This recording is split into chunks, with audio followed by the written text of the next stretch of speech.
Steve Giddings is a musician, teacher, writer, and illustrator of children's books and author. His books help schools organize pop and rock music programs along with traditional band programs. We talked about learning by ear versus learning by note, the impressive PEI Public Schools music programs, and how success breeds success. You don't know what to do, and you don't know what to say. Forget all that. Start anyway. Spark that fire and build it high, and watch it burn, then let it die. Hello, Steve. Hi. Welcome to St. Peter's Bay. Well, it's great to be here. We have a roundabout now. Yes, you have a roundabout. This is a new thing for me. Besides all of the other roundabouts that you may have hit when you were coming out here. Yeah, I was like, what roundabout are you talking about? But anyway, I found it. Here we are. Steve, I grew up in a house where all of my older siblings played brass and woodwind instruments in the school band. Montague Regional High School had a very strong music program for decades, For but sure. I, however, did not see myself wanting to play orchestral music, and I had a few years of Royal Conservatory and piano. I had started to learn guitar. I really wanted to learn things like songwriting and playing rock and roll. There was no rock program at the time, but there was a great vocal music program that helped me prepare for becoming a singer-songwriter. You created a character for your books, Mikey, Yes. who is a microphone in a world full of orchestral instruments and Yes. feels like he doesn't fit in. But then he meets a guitar, and he begins to find his place in the band. So clearly you noticed during your teaching career, I believe, that there were Yes. kids like me that wanted to explore music at a group level but didn't really fit into the traditional music programs. You figured it out. was that- That was the code. Yeah, so that clearly that was the inspiration for developing those little kid resources.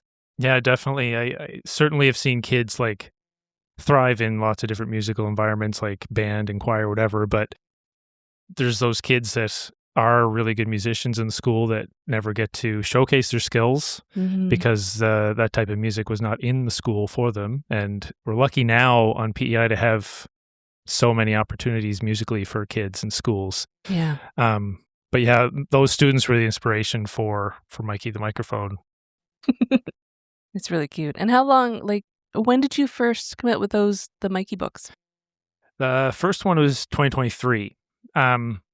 I had been doing a lot of publishing in like the nonfiction, music teachery textbooks kind Yeah. of realm for a while. And then I thought, I think I'm going to write a children's book. And I had this thing when I was a kid. I was 9, 10, 11. I wanted to be a children's book illustrator for the rest of my life. I loved to draw, and I was just doing all this stuff all the time. And then music got in the way with my air quotes here. But and then teaching, whatever. And I loved doing everything I've been doing, but I came back to this whole idea of, writing a children's book and doing the illustrations for it. And it's kind of like in a weird way, a childhood dream come true. Mm-hmm. You know what I mean? Yeah. But it kind of it started. I can't remember when exactly I started it, but I had this concept when I was out for a run one time, and then it eventually turned into some sketches, and I started drawing out characters, and I'm like, okay, I think I got something here. And then I just made a story based off, those books, Nick Bland books. Oh, that's ringing a The bell. Very Hungry Bear and all those books. Anyway, I loved the way the rhyming worked in those books, and I kind of copied the style a little bit. Mhm. And that was partly the inspiration for it as well. Cool. Yeah. Did the pandemic have anything to do with you deciding to take on a new project like that? No. I had been had a bunch of other projects at the same time going on, so I was fine. Mhm. Yeah, Gave me time to do those things, exactly. Yeah. And you're a good person to do a children's book, I think, because do you still teach kindergarten to? I taught kindergarten to grade 6 for many years.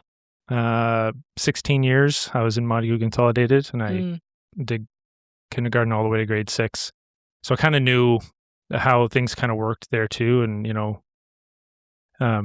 I do have experience in that age group for sure. What is it like teaching music to kids that young, like kindergarten level? Well, How does that work? like herding cats. It's like, but really it's just getting them to be musical and enjoy making sounds and making music, and even sometimes not even making music, but just making a new sound that they never heard before, or getting them to just make rhythms or make patterns with sounds and that kind of a thing. And they just enjoy doing that kind of stuff. They just enjoy making things and making sounds and making noise and, Yeah. and then kind of trying to organize that into something that can be performed, once a year or twice a year. Is something else, but it's not necessarily like, let's sing this song in perfect harmony. Let's make something with some rhythm sticks. We'll make a rhythm and just do a pattern and that kind of thing. So it's an interesting place to be. Yeah. Yeah. Well, it's all about fun and experiencing being in the music, right, at that age. Yeah, and just getting them to enjoy doing it, and Yeah. it doesn't matter if it's, amazing or not. It's just if they enjoy doing it, that's the main point. Mm-hmm. And I would think that side of it, I mean, along with the technical side, is something that you would probably keep in your lesson plans with older kids as well, Yeah, like it's important to keep playing. It's certainly like when they're playing instruments, it's always trying to get them to use proper technique and like that kind of thing. And now I'm in, grade 7 to 9, Birchwood Intermediate, and it's the same kind of philosophy. I want them to enjoy doing it and, not really caring as much about what's coming out. And obviously later on with the older kids, you can refine a lot more. So it's just about, getting those first initial sounds out and then, okay, and how can we make this better? Make it sound better? That kind of a thing.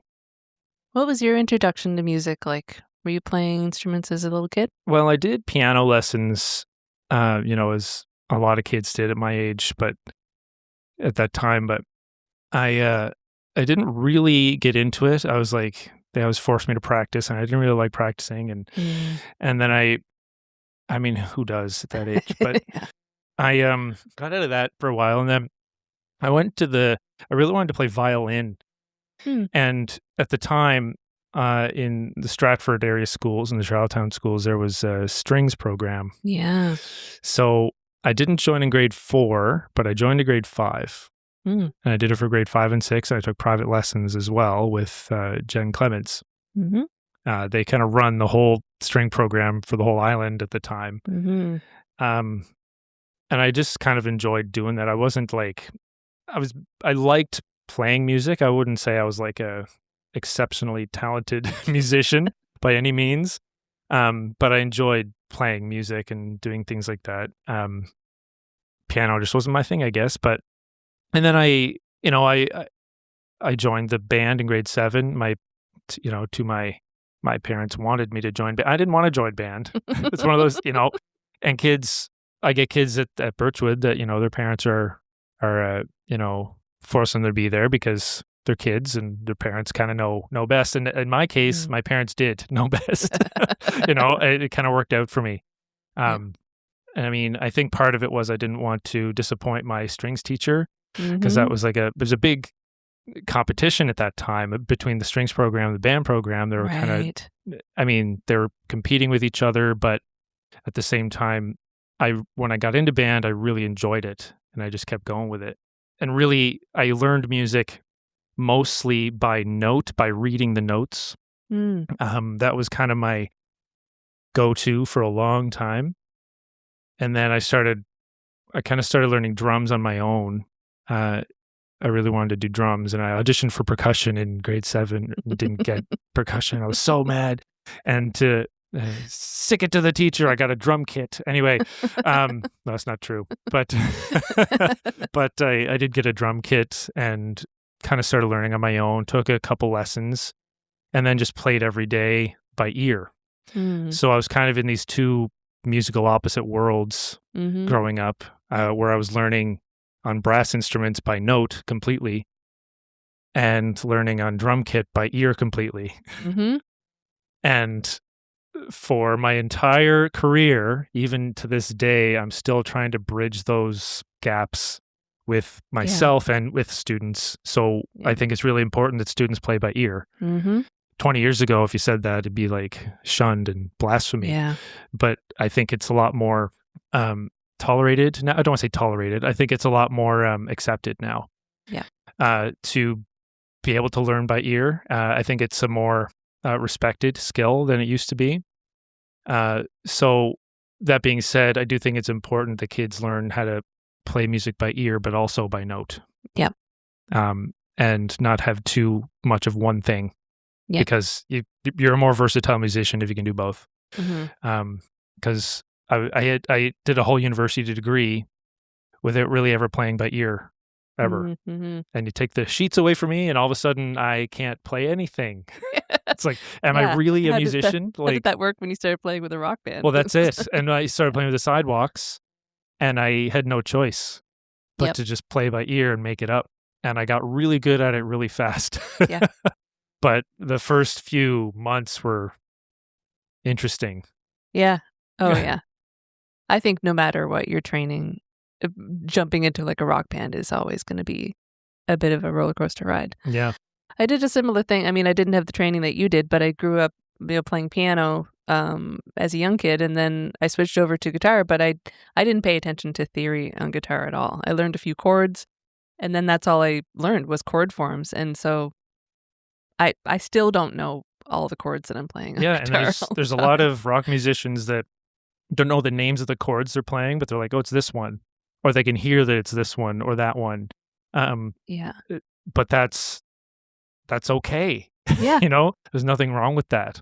No. Because they it's intuitive, because they're able to say like, oh, I know it goes to this one and I feel like it's going to go to this one. It's like part of them.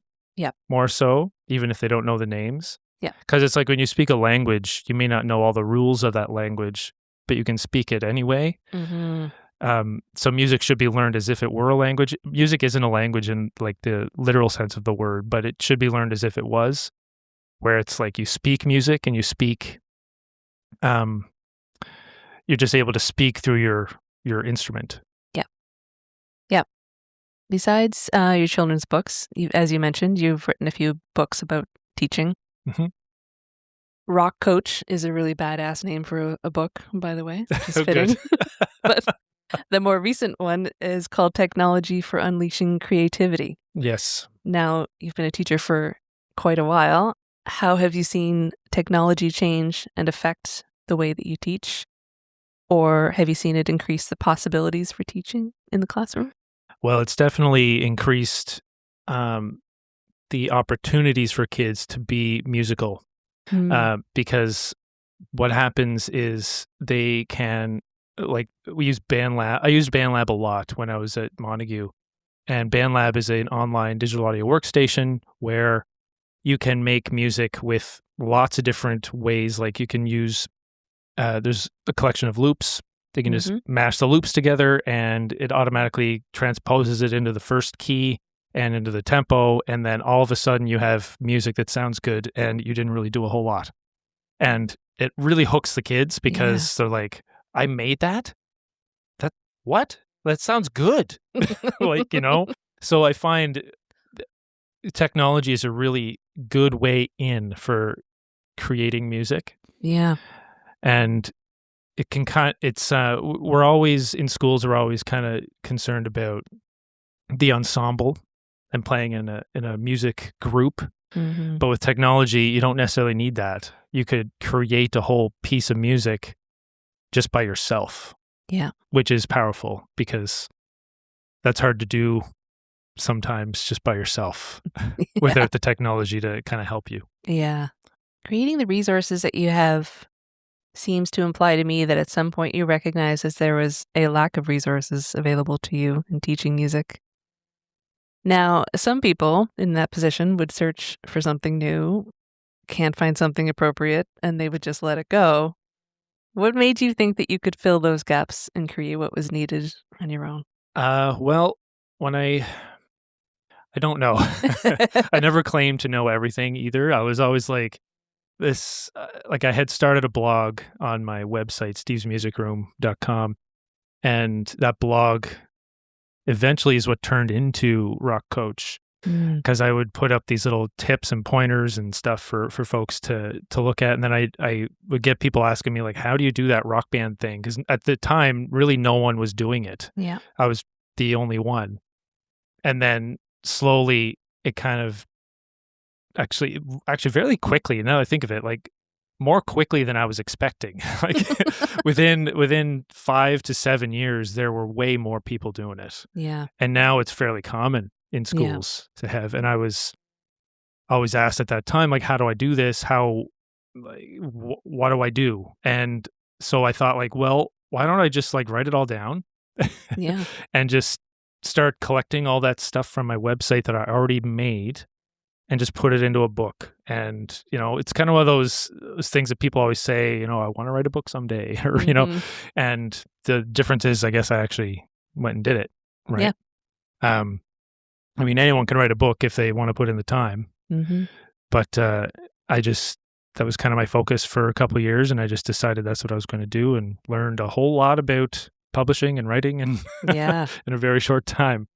But I guess part of it is I really enjoy the writing process and getting my ideas down on paper, on a screen more so and these days, but and then just kind of helping teachers thrive in their classrooms with their students. And I just enjoy that part of it too, because then people will say, like, oh, this is I learned so much from this book, and like, can you come do a workshop, or, can you, like, this has inspired me to do something else. I love hearing that kind of a thing. Yeah. And then there was really, and like you said, at the time, there were no resources like that. I was working on the curriculum committee for music here in PEI. And I was kind of trying to help get that stuff into it at the same time. The process was taking a long time, and COVID kind of didn't help that either. So, and this was published before COVID, but anyway, it was a longer process than I was kind of hoping. So I just kind of took it upon myself to say, okay, well, I'm just going to write it and I'm going to put it out there. And now it's an approved resource for the curriculum on PEI. And it's in every elementary school, and people can order it from the government people that are in charge of the books.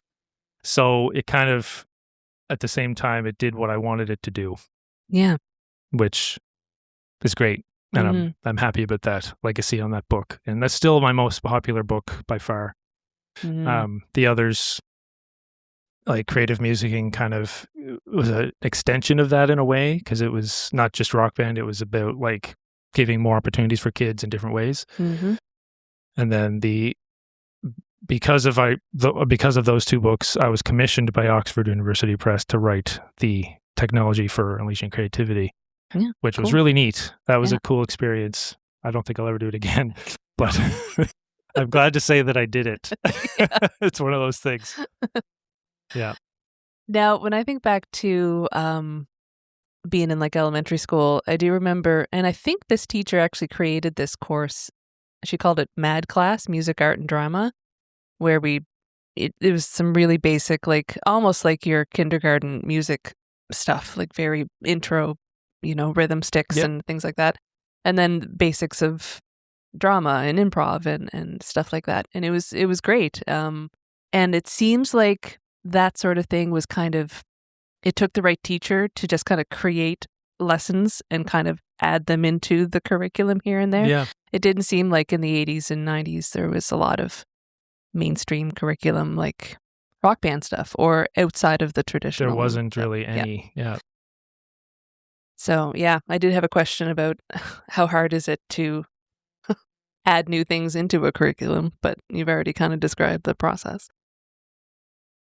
It takes a little while. Yeah, it does. It can take, I mean, COVID kind of didn't help that either, but Yeah. It does take a while because you got to get all the people in the room to meet together, and they're all teachers, so Yeah. they have to take a day off, but all at the same time, and that can take time. So, yeah, but Yeah.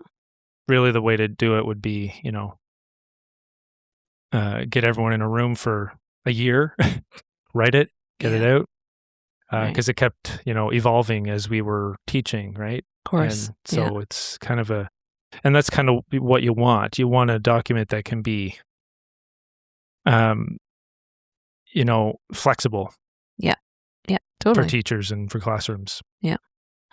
I also remember, besides my vocal music teacher at Montague High, who was quite young and hip, Christy Beck. Yes, she just retired a couple years ago. Oh, did she? Yeah, just last year, I think. Good for her. Yeah. Most of the music teachers I remember, besides her, were pretty stuck in the traditional roles. And now that I'm older and I have a bunch of people that I know who are teachers, they all played in rock bands or jazz bands or, that sort of thing. So it seems to be a different crew now. Yeah. Have you seen changes? Obviously, there's been changes in the way people are teaching music, but what kind of changes have you seen since the time that you've been teaching? Well, mostly it's been this whole embracing of the school rock band. Yeah. That's been the biggest, hugest change since I started teaching. Because like I mentioned earlier, it wasn't a thing. Like it was me and maybe one other, I think there might have been one other school that started a little group, but yeah, that was like my first year at Fortune Consolidated School, which isn't open anymore. It closed in 2009. Yeah. And I did a little rock band there. And the kids really enjoyed it. The teachers loved it. And that was the first time I did that. Mm-hmm. And it's my first year teaching. So it was like, okay. And they never seen anything like this before at the time. That was a long time ago, 2008, 2009 now. And like that was unheard of then. So that's a big thing that I've noticed. The technology that's like this accessible technology that we have, like online digital audio workstations, like the industry, the music industry has been doing digital audio since the early 90s. Mm-hmm. But we have not, we just started doing it in schools in like 2020, Right. Like it took way too long. And I think it's more accessible now, which is huge, a big thing. Yeah. Yeah. And like, it depends on the grade level too. Like I find junior high is a little slower to embrace some newer things, but that's not their fault necessarily. It's just the system is kind of rigged against the junior highs. But I mean, it's possible, it's in the high school, they can do a lot more too. It's just, and in high school now they have the popular music program, right, as well as the band program and the choir and lots of other options for the kids now. And, in junior high, there's the Stomp music program, which could be anything. Like it could have kids in a rock band. It could have kids doing a musical, along with band. So there's more options for the junior high programs as well, but it just seems like it's not as easy to, implement things at that level. Yeah. So there's big things happening on PEI, and we're adding in those popular music styles and all that great stuff. Yeah. And certainly nothing against, those music teachers from 20 and 30 years ago, because they have been maintaining a very popular and impressive music program over the years. Yeah, like the band, nothing against the band programs. Like I'm a band teacher now, like, that's what I do, right? Yeah. But like it's they were maintaining a very high standard for what we were expecting here, and we still hold that high standard. Yeah. Like PEI, I think, has some of the best wind bands in like the country. for schools, right? Which is a very impressive thing, and we don't want to lose that, obviously.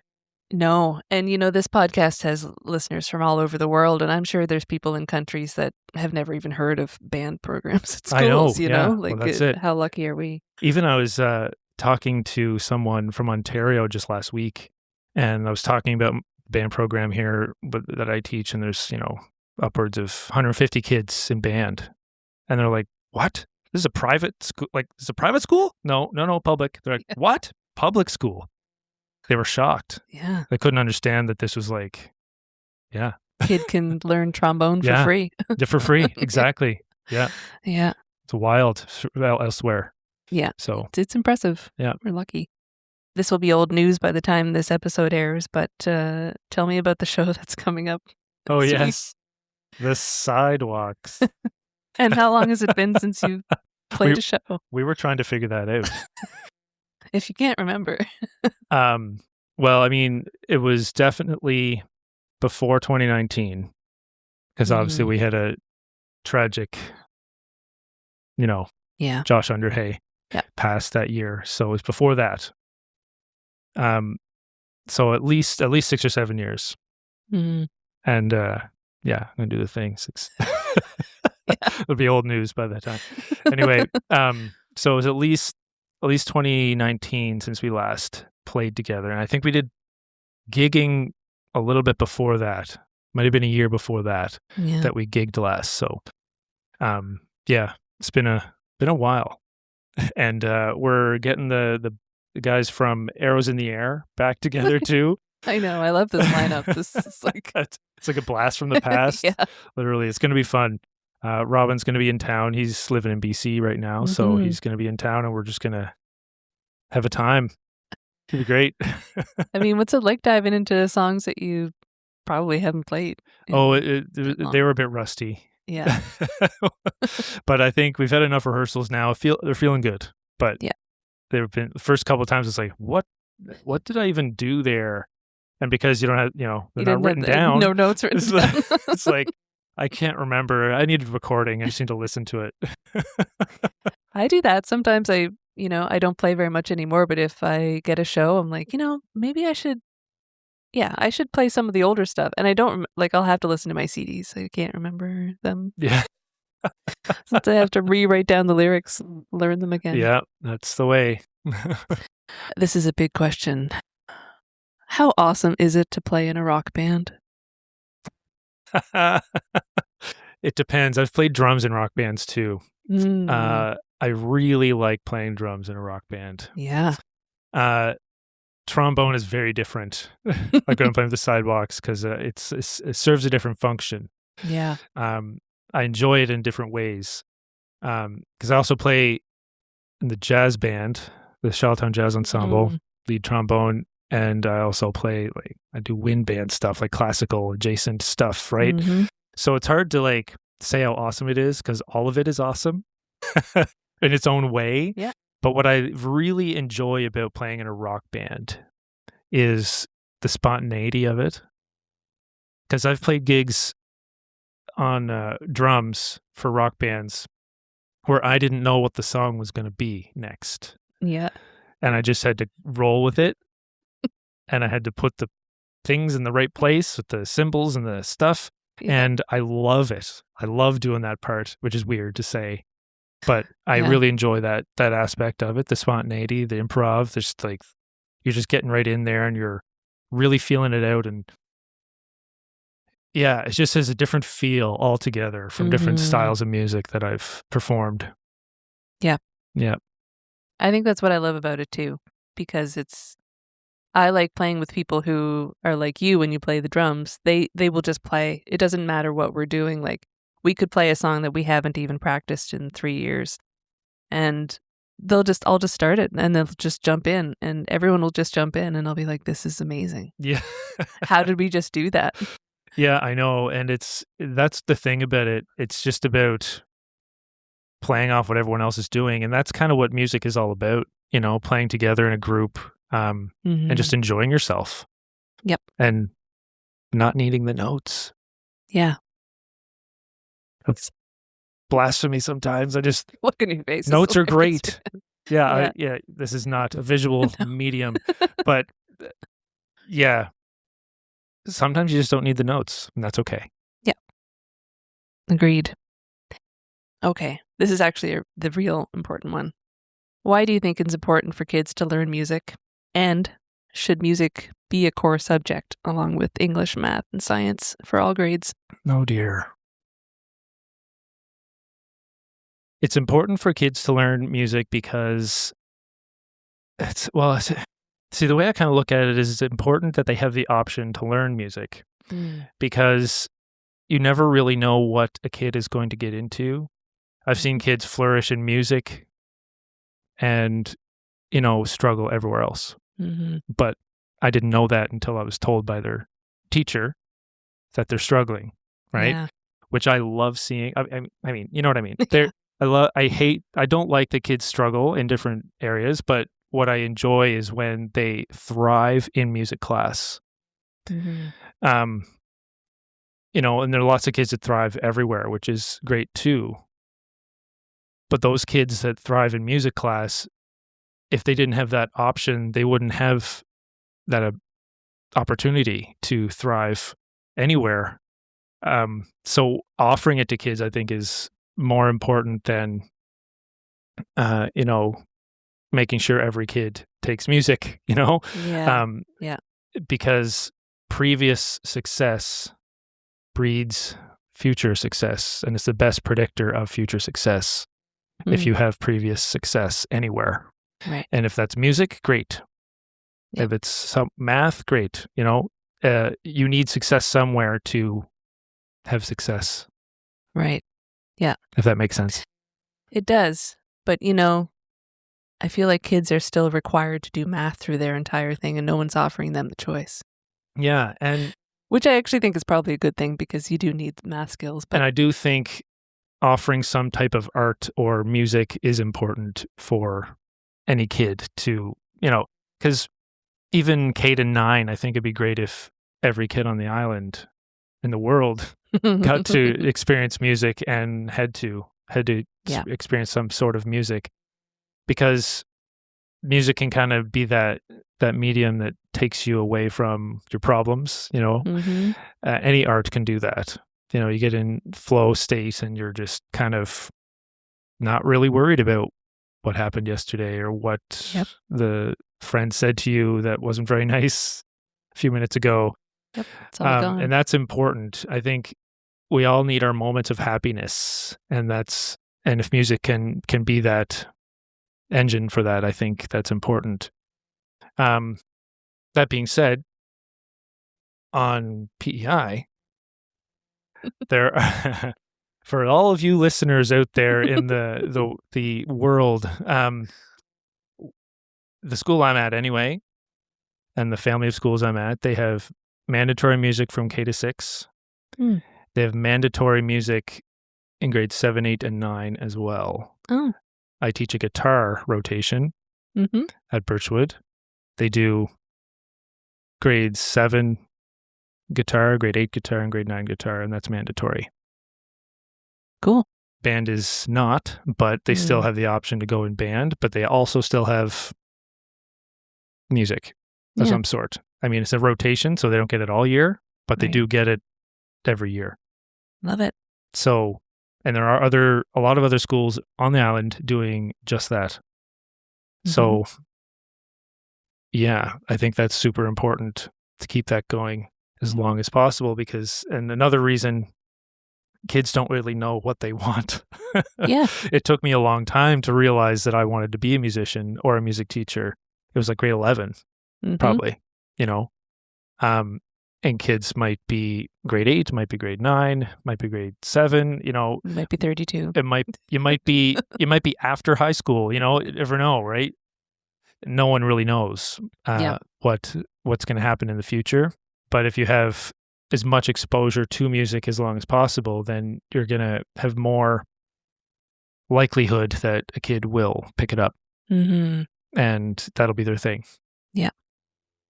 So of all the different creative things that you do, drawing and writing and playing music, you talked about kind of getting into a flow state earlier. Yep. Which is like, do you have a most favorite kind of creative zone where you feel the most in that flow state? Is it playing an instrument? Is it drawing? I haven't really thought about it a whole lot, but I just enjoy all of those, the process of writing and the process of drawing and playing in a band. I think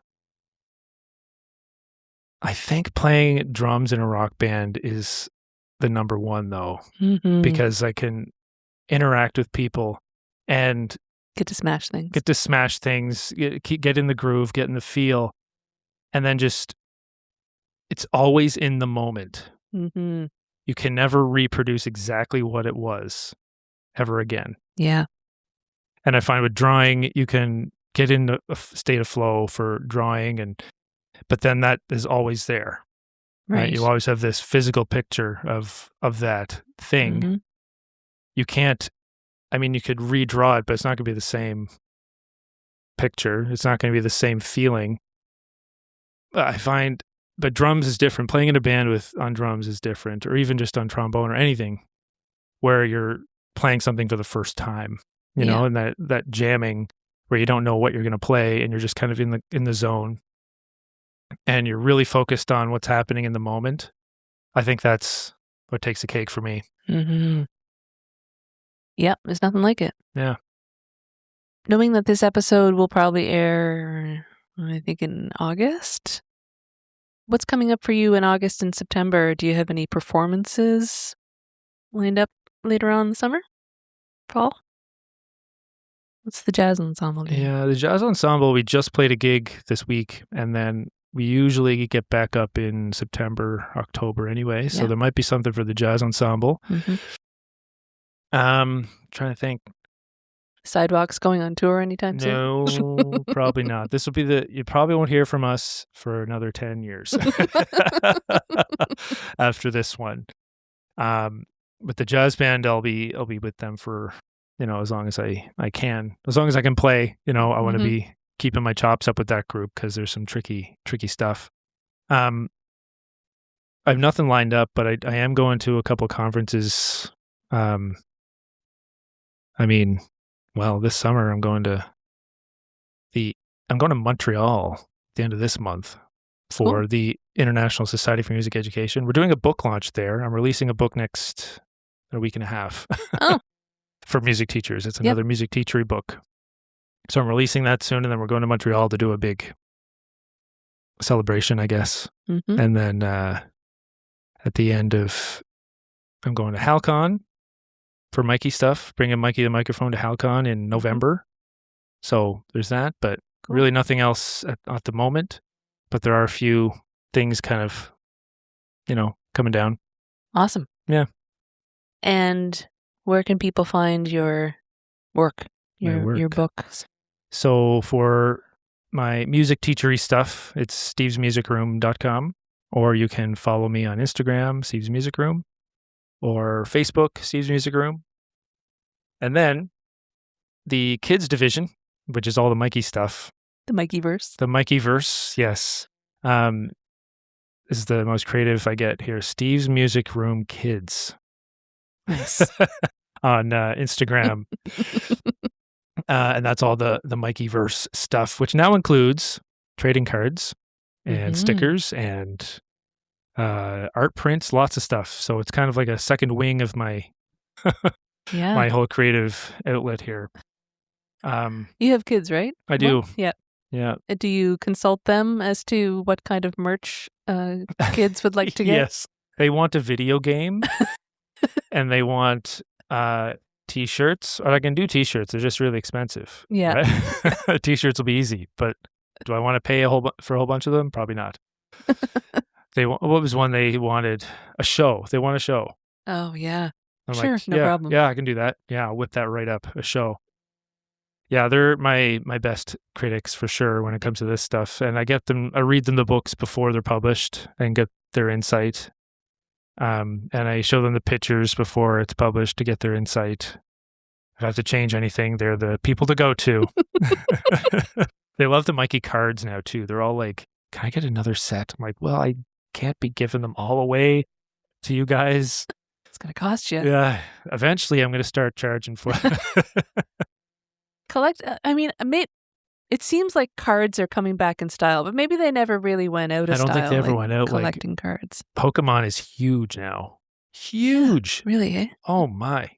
Like you go into the I don't know, XR Games or whatever it is downtown, and it's just all Pokemon. Wow. Okay. Yeah. I totally missed that train completely. Yeah. I mean, it's when I was 13, 14, it was just starting. Yeah. And then things kind of just went out of control. Does seem like it. Yeah. But I figure, I want some of that pie. So I started making cards. Got to get a piece. Trading cards, yeah. And that's a fun thing to do too. Just designing these cards with the characters that I made, which is really cool. Yeah. Yeah. Well, thanks so much for coming out. This was a super fun chat. Yeah, no problem. This was great. I wish you the best lovely drive in this beautiful day. Yeah. Back home. It's a great day. Yeah. Thanks. It's nothing and everything. It's a gentle sigh and a scream into the void. It can leave you. It can be you if you let it. You don't know what to do and you don't know what to say. Forget all that. Start anyway. Spark that fire and build it high and watch it burn. Then let it die. It can make you cry. It can dry your eyes. It can be the one that keeps you warm inside. And it breaks your heart, then tells you where to start if you let it. You don't know what to do and you don't know what to say. Forget all that. Start anyway. Spark that fire, then build it high. Watch it burn and let it die. It can make you stand up, make you fly. It's a lifetime. In the blink of an eye, it's obsession and objection to the status quo. You got a lot to do, and you got a lot to say. Just write it out, get it on the page. Find your crew, get mobilized, and maybe soon you'll realize that it's nothing and everything. It's a gentle sigh and a scream into the void. It can leave you. It can be you if you let it.